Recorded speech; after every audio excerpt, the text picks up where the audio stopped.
You're listening to Civic Media. You can tune into any of our live shows on any radio station across the state with the Civic Media app. Find us in your phone's app store and listen anytime, anywhere.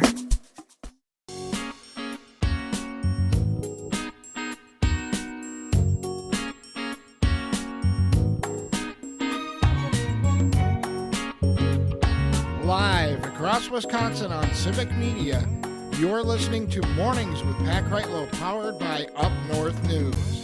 Now, from our Lake Wissota studio, here is the founding editor of Up North News, Pat Kreitlow. Good morning. Welcome back at 7:06. Nice to have you here up north on this Wednesday, August 13th. Parker Olson is our producer down in Madison Studio A2. And coming up later this hour, my friend and former State Assembly Representative Dana Wachs.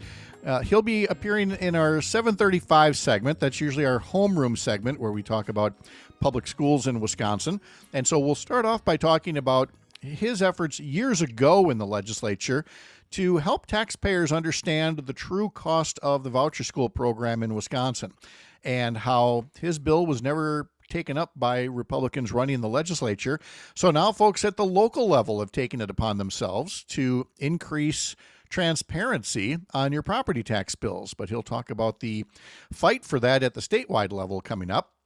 We'll also talk to him about worker misclassification. That's because Governor Evers recently vetoed a bill that supporters said would bring more benefits to gig workers like delivery drivers. But the governor vetoed it, and Dana Wachs will help us explain why and what needs to happen to truly be more responsible to gig workers who do so much in our modern economy. So that's coming up a little bit later on. Brittany Merlot is off. We'll be listening to your Civic Media station throughout the course of the day for your forecast. On the text line from Jim in Brookfield, good morning, Pat. Finally, a bright and sunny morning in southeast Wisconsin.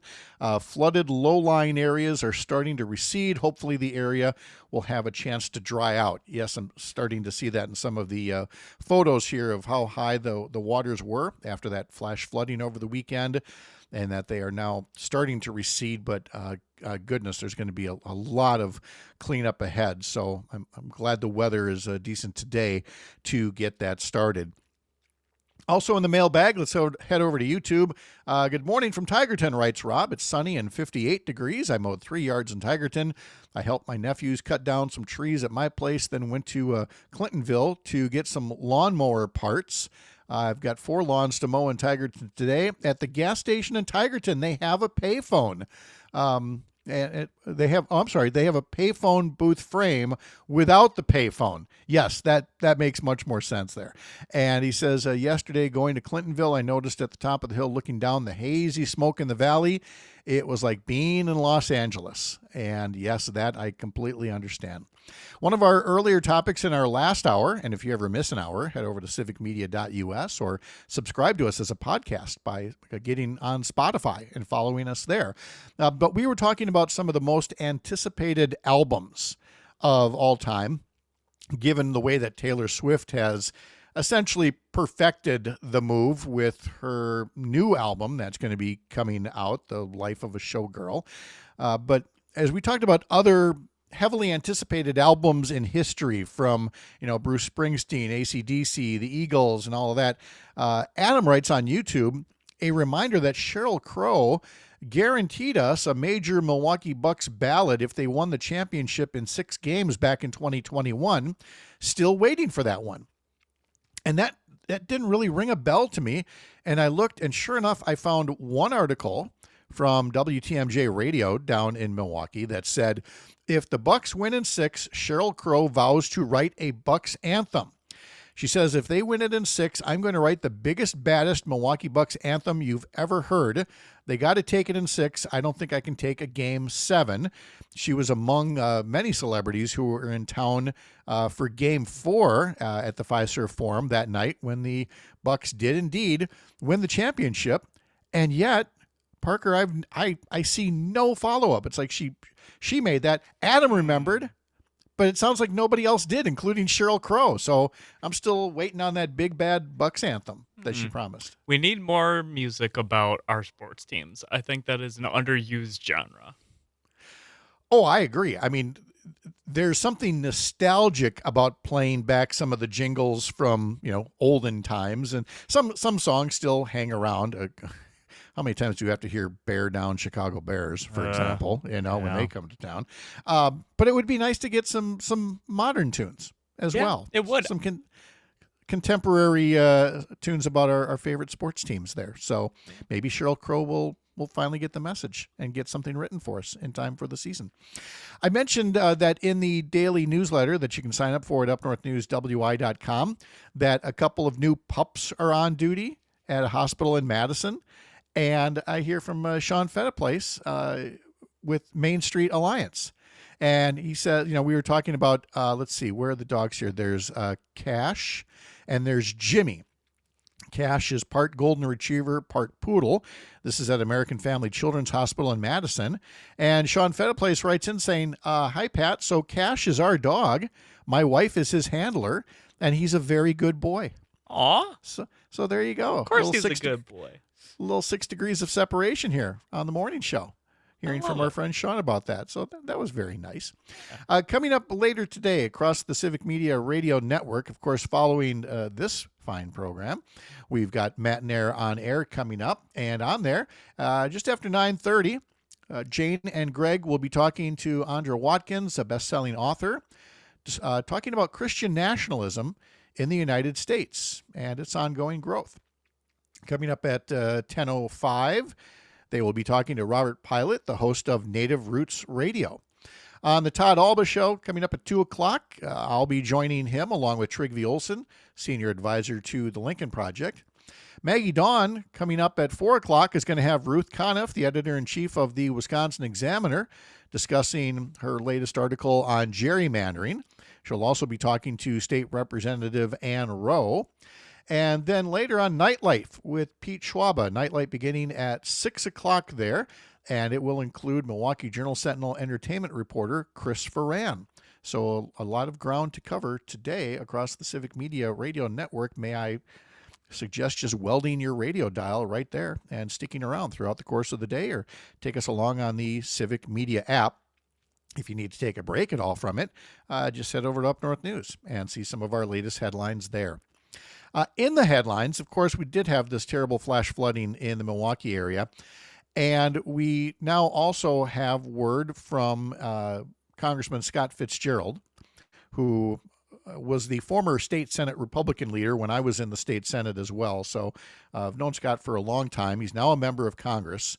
And according to this article from Anna Kleiber in the Milwaukee Journal-Sentinel, Congressman Fitzgerald is going to ask the Trump administration to make an emergency declaration in response to floods.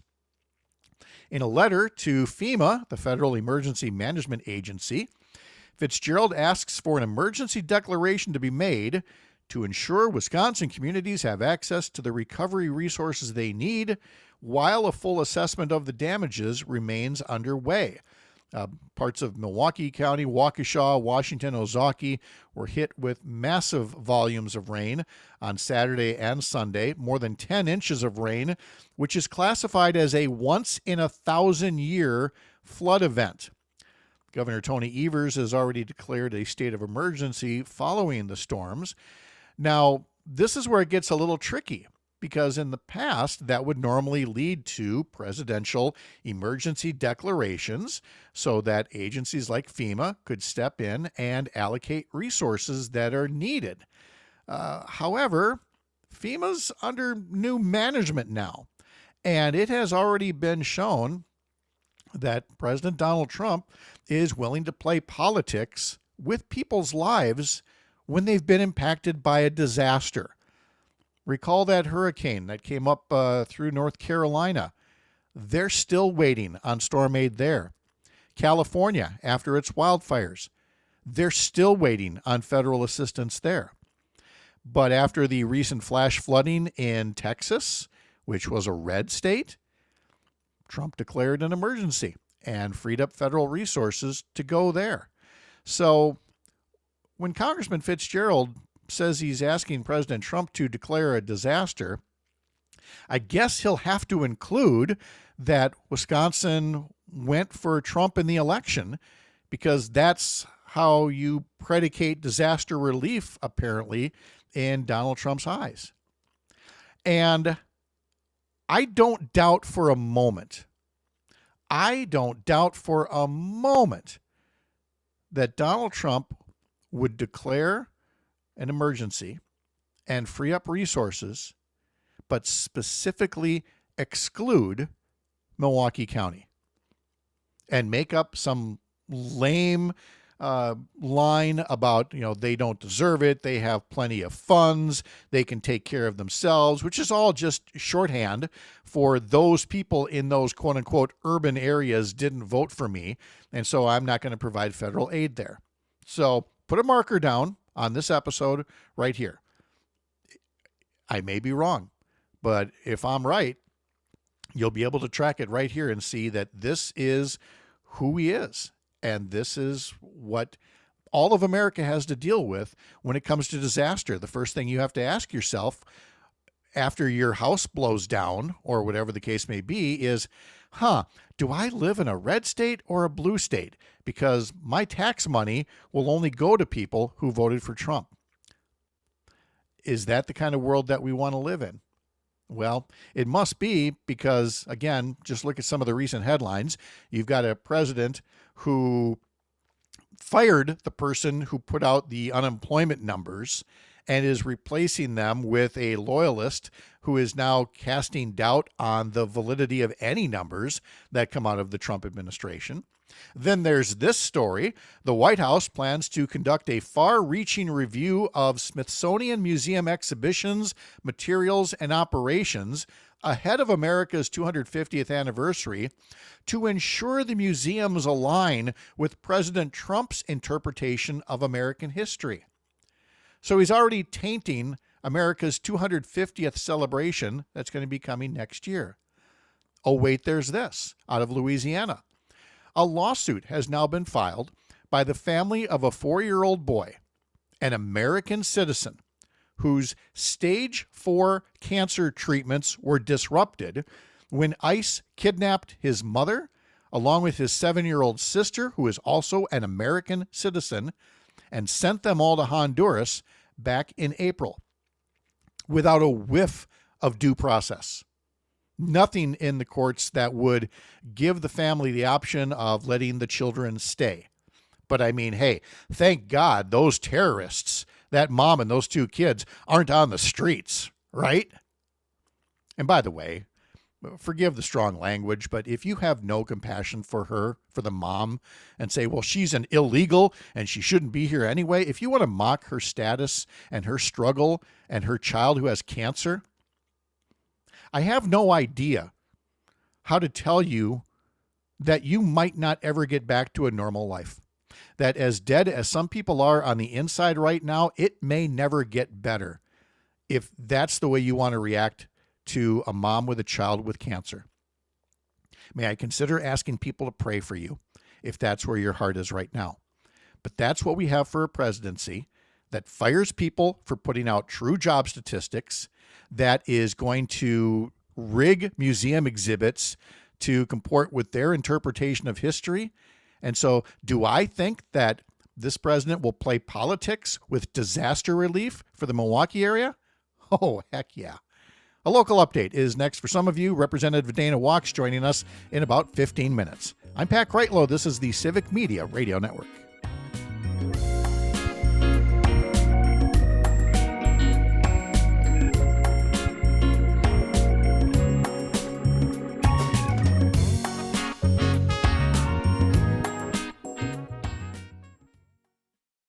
You're listening to Civic Media. Stay up to date on the latest news and information for your local community and Wisconsin by signing up for our free email newsletter. Visit civicmedia.us/email to get started.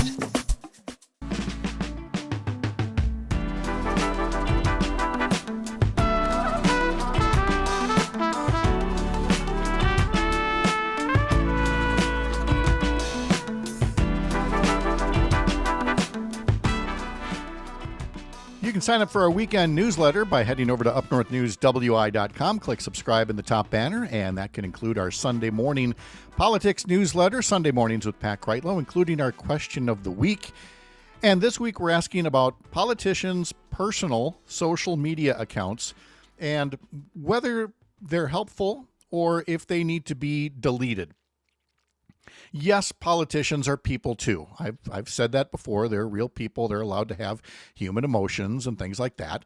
And it gives their staff, whether it's their campaign staff or their official staff, it gives them real heartburn when there's no filter for a politician to show off that humanity in some way, shape, or form. And of course, given what a dumpster fire social media has become, it's not like a lot of people are using their personal social media accounts to spread warm, fluffy feelings, especially somebody like Derek Van Orden.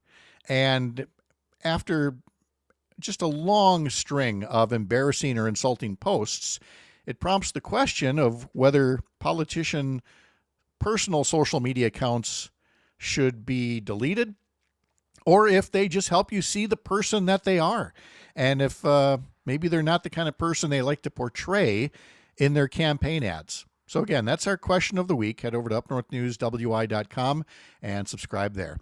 If you missed it earlier, if you're waking up a little late here, the Brewers did win their 11th in a row, a two-touchdown shutout of the Pittsburgh Pirates, 14-0. It's the second time in a row at American Family Field that Pittsburgh's ace Paul Skeens was chased out after just 4 innings. Sal Frelick greeted Skeens right out of the gate with another leadoff home run. So the Brewers become the first team in the National League with multiple winning streaks of at least 11 games since the 1935 Chicago Cubs.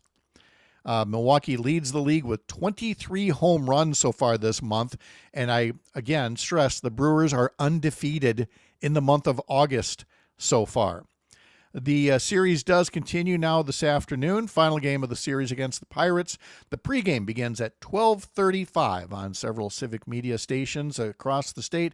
Head over to civicmedia.us to learn more.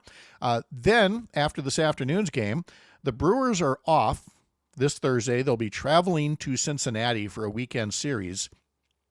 But it's not just that they're starting a weekend series, it's that they're starting a run of 18 days without a day off, and they're going to play 19 games in those 18 days, starting with 3 in Cincinnati, and then there's going to be 5 at Wrigley Field in Chicago next week. It was supposed to be a 4-game series, but they're making up one that was canceled earlier in the season because of rain. So 5 games at Wrigley next week. So for all the anticipation about potentially winning 12 in a row this afternoon and the free burgers from George Webb and everything else, comes the tempered expectations given that you've got 5 games against a division rival. The Cubs are not having a bad year, not by any stretch. The Brewers are they're on a magic carpet ride right now, and we'll just see how long it lasts and hope for all the best here. If you didn't catch it in the news, I wanted to pass along that Wisconsin Attorney General Josh Kaul, along with attorneys general from the entire country, from 50 other jurisdictions, have all filed letters of complaint about robocalls. Now, I get junk texts like crazy, Parker. I don't know what you get for robocalls or things like that because I just don't answer them. If it's somebody I don't recognize and they leave a message, I'll call them back right away. But clearly it's a problem because Americans receive 4.5 billion robocalls per month. That's crazy. That's so many calls. I only get like 1 a week for calls. I get a fair number of texts that are spam. I get texts like crazy, but again, I can filter those out, the ones that are from my contacts and the ones that are not. But 37 different telecom companies received warnings from this group of attorneys general as part of what's called Operation Robocall Roundup. The attorneys general from 50 states and the District of Columbia demanded that phone providers take steps to mitigate the use of robocalling on their networks. That in an article from Wisconsin Public Radio. The task force launched in 2022 with the goal to take legal action against the perpetrators of robocalls and providers that don't take steps to remove those bad actors from their system.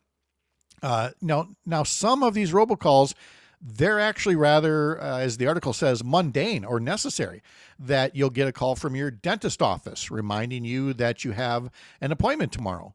But the overwhelming majority are these kinds of promotions that could be scammers, that could cross the line into being illegal. They could be spoof calls that are designed to trick you and separate you from your money. And I mean, I have to be honest. I know that it's complex. I know that these bad actors are often calling from overseas where, they're outside of legal jurisdictions. But still, having said that, I'm still surprised that it's grown to this level, that there are more than 4.5 billion robocalls a month that are being made.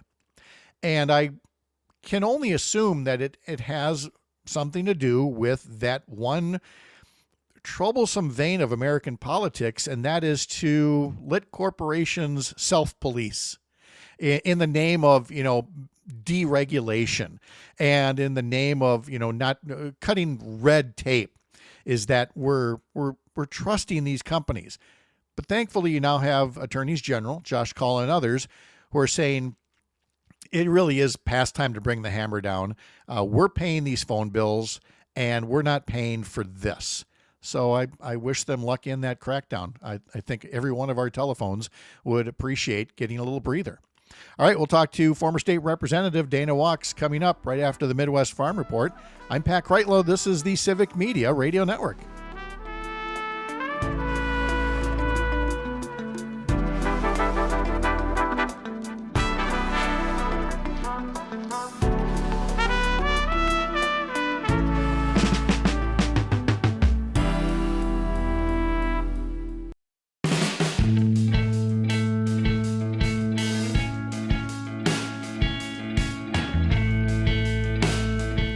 All right, I have to tell you a story first before we bring on former State Assembly Rep Dana Wachs here. Dana, of course, ran for governor in 2017, 2018, along with 205 other people.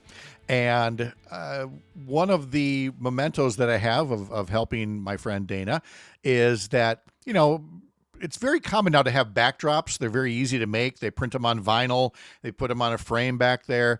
And so somewhere in my garage, I still have that vinyl backdrop. I thought about getting it out, but I couldn't find it in time. With all the logos on there that say Dana Wachs for governor, I was going to put it up there and see if Dana wanted to, if it inspired him to make any announcement. Well, I don't have the backdrop, but I have the guy, Dana Wachs, joining us now from Eau Claire. Dana, any declarations you'd like to make for me today? Absolutely, positively not. I got my hands full. I've got a lot of stuff going on in my case with my caseload, and it was a wonderful experience. I enjoyed it very much. It makes me a better person to have done that. It also now I'm in a position where I can stand up in a heartbeat and give a speech to thousands of people and not give any thought to it. It's a good experience. It's a good learning experience. So I recommend that all 6 million Wisconsinites run for governor. Then it really will be 2018 all over again, I tell you. Yeah. But it was a lot of fun. It was a great experience. You were an amazing candidate. And obviously served with a lot of distinction in the assembly, and then as a member of the Board of Regents before you got caught up in more Republican political shenanigans there. But your work as a legislator and as a trial attorney inspired me to ask you to come on to talk about two different things. And we're going to talk about gig workers in just a minute here. But this segment is normally the one each week where we spend a little time talking about public education in Wisconsin.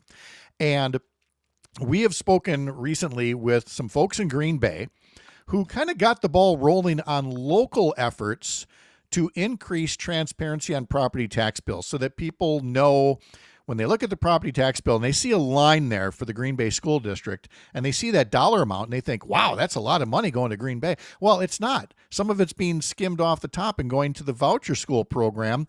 And that's something that could have been done on property tax bills statewide a long, long time ago, because you had the bill to do that back when you were in the legislature. Tell folks more about it.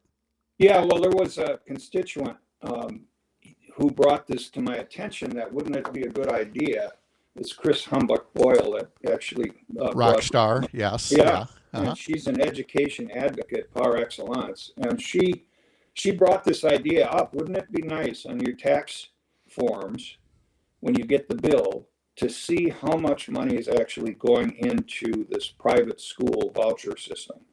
I think it's only fair that the taxpayers understand what the true cost of this subsidy for the private schools is. It's not fair to not do this. So you had the bill that would call for that, and I know you're on friendly terms with a lot of folks. Doesn't matter their party affiliation. Was there any traction among any Republican legislators to say, I'm all for the voucher schools, but I'm also for transparency, and I can see this? Or were you met with complete silence from the other side of the aisle? Complete silence, as far as I can recall. I don't recall a single Republican willing to support this. They've got very strong leadership, and it's lockstep only over on that side of the aisle. And they didn't have permission to support this, although it makes perfect sense. I think a couple of them kind of privately approached me and said that, that's a pretty good idea, but their leadership wouldn't let them do it. And it's just unbelievable. It's complete opposite what you'd expect. Oh, yeah. And so I know that you and many others, as you would talk to people about this, they'd say, really? They had no idea about how the system works, that, there's this pool of money that goes to schools, and then whatever the legislature decides to fund the voucher school program at, that is skimmed off the top first. And then what's left goes to public schools, but you'd never know that by looking at property tax bills. And so finally, the good folks in Green Bay got the ball rolling between the city council and the school board and the school district. They're having it done. We had them on last week to try to encourage other communities to start that same initiative. So there might be this obstruction in the legislature, but what do you think of the folks in Green Bay bringing some local accountability to this matter? It's fantastic. And their mayor, Eric Gingrich, he was one of the sponsors of this bill, if I remember correctly. Yes. And he served in the legislature with you before he became mayor, right? Yeah, I'm confident that he must have been heavily involved in getting that through the city council over there. It makes perfect sense. People need to know what the cost of various elements of their government is. And it's consistent with the morals and goals of our constitutional founders. We should have transparency in government, not sneaking around in the middle of the night passing things, which was the MO for some of the Republican folks. Oh my goodness! The whole program started and was maintained over the years by being rolled into the state budget time after time after time, because if it ever had to be a standalone bill, if people had to take a vote on it and vote for two parallel school systems that now account for approaching $1 billion a year, it would never fly. So of course there had to be this obfuscation. So it's good to see that it's starting to happen on the local level, and we wanted to let folks know that you tried to get the ball rolling on this a long time ago. All right, so let's pivot over to gig workers for a sec here, because again, I've seen the headlines, and I'm not faulting the headline writers, but all they see is Governor Evers vetoes a bill for portable benefits for delivery drivers. And then you see something like we talked about yesterday on the program, that DoorDash spent like $1 million lobbying for this bill to pass in the Wisconsin legislature, which, again, that should be a red flag, which Governor Evers pointed out in his veto message. His message was that I'm not vetoing this because I don't think gig workers, don't deserve benefits. I'm vetoing it because it was a completely one-sided bill. It was kind of what I got out of his veto message. You've had a chance to look at the bill. What did you think? Well, I thank Governor Evers for doing the right thing and vetoing this. The thing about this, I've got two Labradors, Artie and Earl.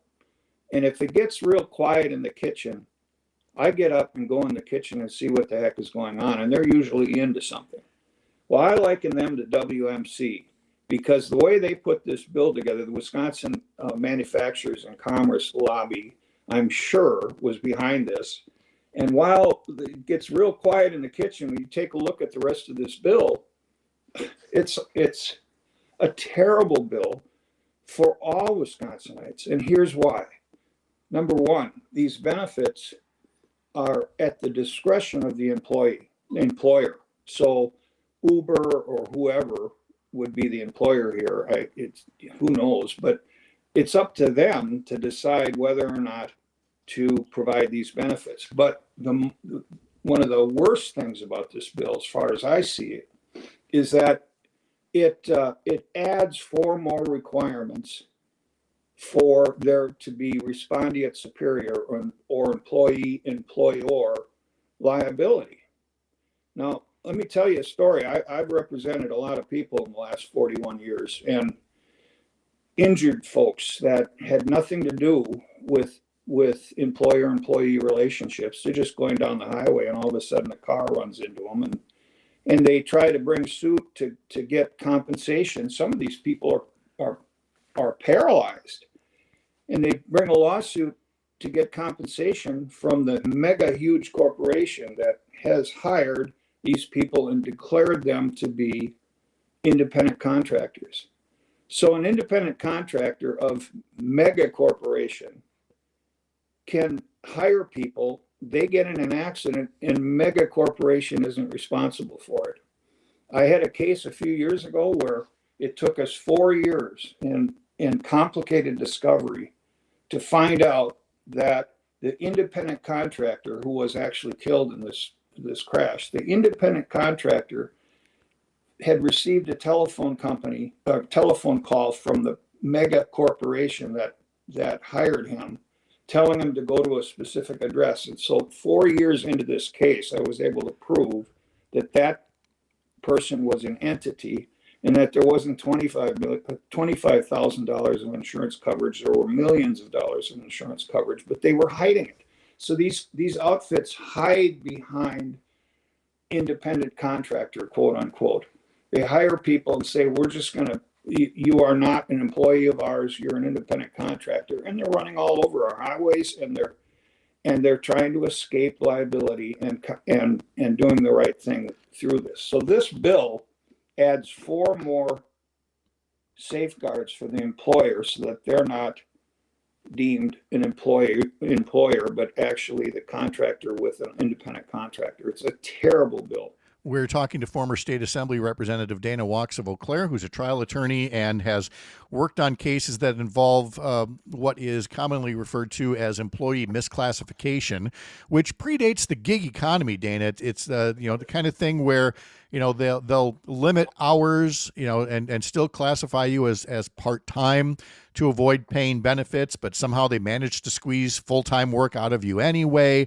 And so now you have this bill that was ostensibly supposed to be this positive thing about providing benefits. But like you said, it grows that divide where a company is able to say, well, we're not actually their employer, when in fact they are. They're doing work for them. So the governor had pointed out, saying, hey, I'm all for benefits for gig workers. Let's let labor come to the table. Let's let workers come to the table, and let's work out something together.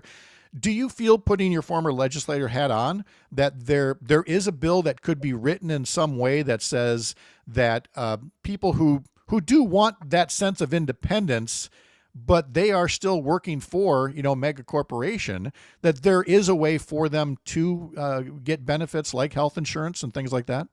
Yeah, well, I think it's an easy bill to write, and I think it could be done and should have been done long ago. But the way it is with the lobbying efforts of these outfits, the way it is now, you're not an employee of mega corporation until they call you and specifically tell you to go pick up XYZ. They're adding these additional requirements to further help themselves with insurance costs in these circumstances. So it's a terrible bill. I'm really glad that Tony Evers, as always, Tony does the right thing. It's very common for him to do the right thing. And the right thing here was to absolutely get labor to the table and talk this through in great detail. And folks in the legal world should be involved in the crafting of something like this, because while there may be times that independent contracting is a good thing, it often isn't. And we've got to have these safeguards to have a society that functions.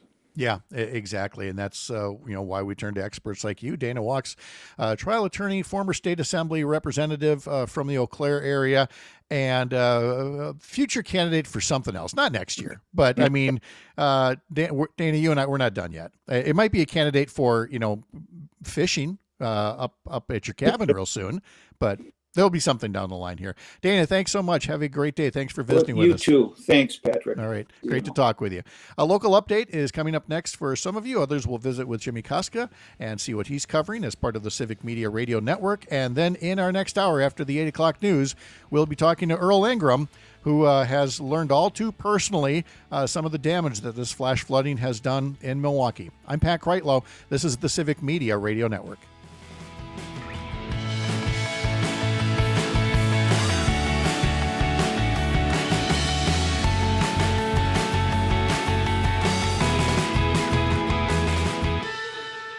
You're listening to Civic Media. Find the latest news, information, and archives of all your favorite shows on the Civic Media website, civicmedia.us.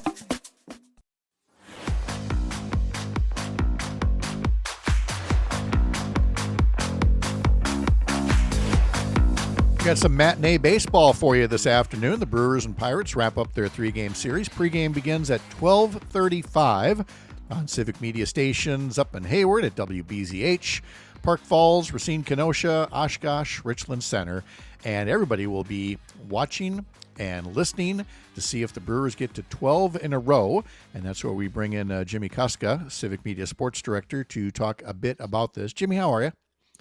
I'm doing pretty good. Office productivity today, this afternoon. I would expect record high levels. Please, if you're in a position to cancel a meeting at your workplace, just cancel it. Just let it go. I mean, look, it's not the World Series, but it's a 12-game winning streak on the line here. And also on the line, if you're in southeastern Wisconsin, are the George Webb Burgers. So yes. There's a lot at stake today.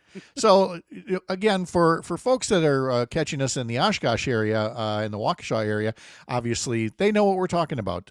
George Webb is a little regional string of diners there.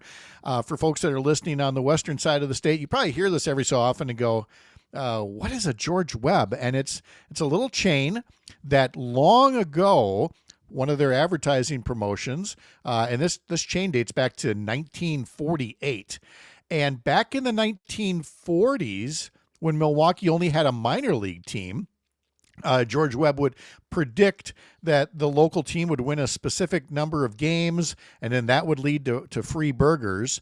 Well, there was nothing like that until 1987, and I remember it well when that team won 13 straight, and then it didn't happen again until 2018 when they won 12 games, and in each case, we're talking hundreds of thousands of free burgers for folks who might not otherwise go to a George Webb.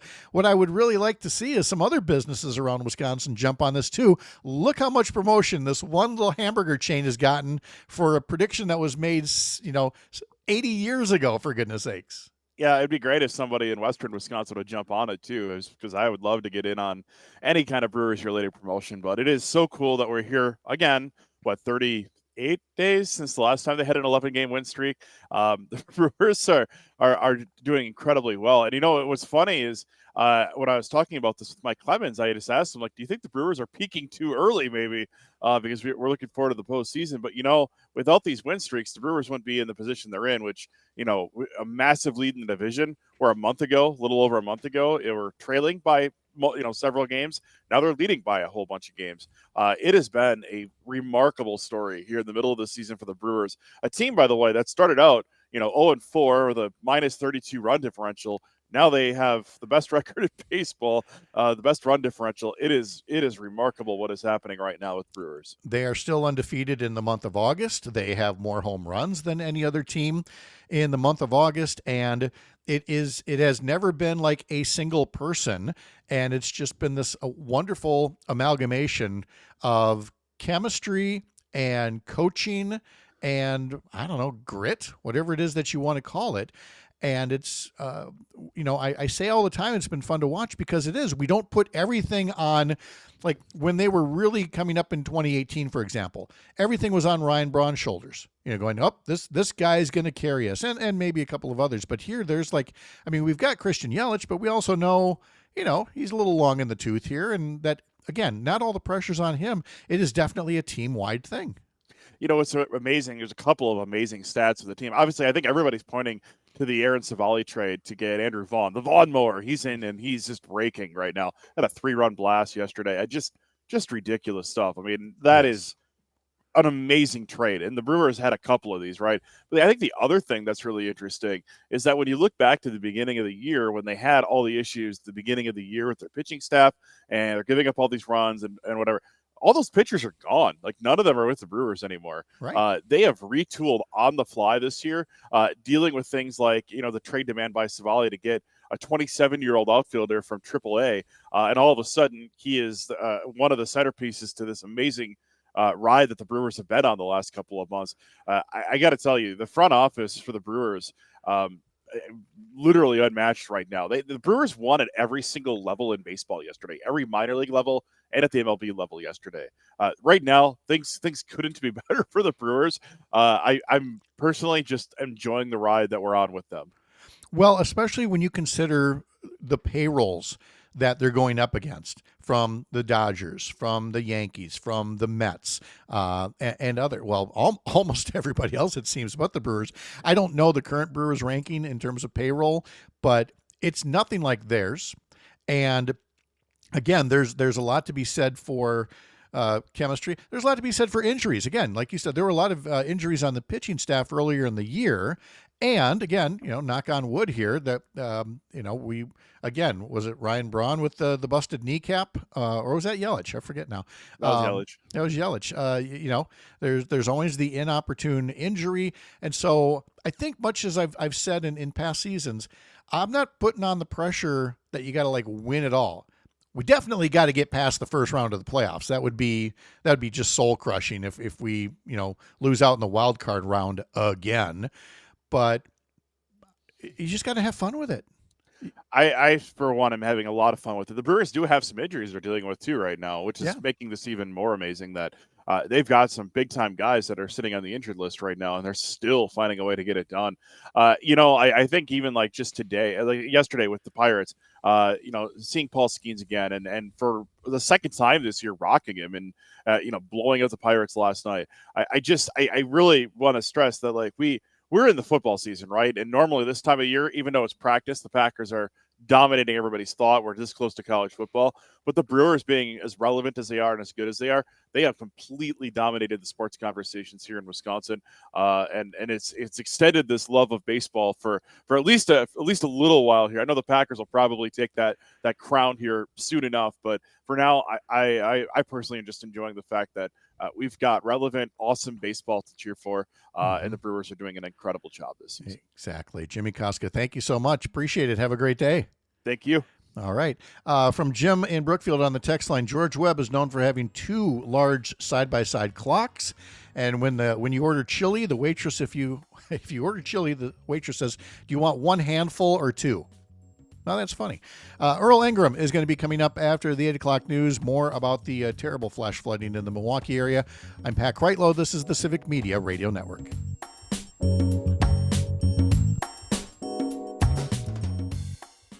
The national news cycle never stops, but it can be hard to find news about your local community. Civic Media is dedicated to providing quality local and state news coverage across Wisconsin. With the Civic Media app, you can get notifications about local stories that matter to you and your community. Find the free Civic Media app in your phone's app store and choose notifications from the menu to tell us what kind of news you want to hear about.